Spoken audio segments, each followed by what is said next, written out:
Sur une île lointaine, des scientifiques nourrissaient des singes avec des patates douces recouvertes de sable. Très vite, quelques singes sur l'île ont découvert un moyen de rendre ces patates douces meilleures au goût en les nettoyant. Alors, cette innovation culturelle a été progressivement reprise par divers singes devant les yeux des scientifiques. Entre 1952 et 1958, tous les jeunes singes ont appris à laver leurs patates douces recouvertes de sable pour faire en sorte qu'elles soient meilleures au goût. Donc seulement les adultes qui ont imité leurs enfants ont appris cette aptitude, et les autres adultes qui ont continué de manger leurs patates douces encore sales. Puis quelque chose de surprenant a eu lieu. À l'automne 1958, un certain nombre de singes sur l'île de Koshima étaient en train de laver leurs patates douces.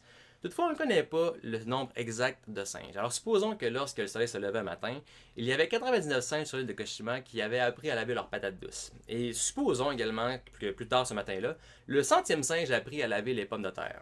Alors, c'est à ce moment-là que c'est arrivé.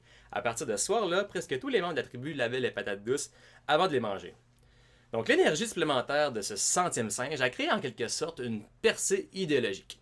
Mais notez bien ceci. La chose la plus surprenante observée par ces scientifiques était que l'habitude de laver les patates douces s'était propagée, mais au-delà des océans. Les colonies de singes sur d'autres îles commençaient à laver leurs patates douces également.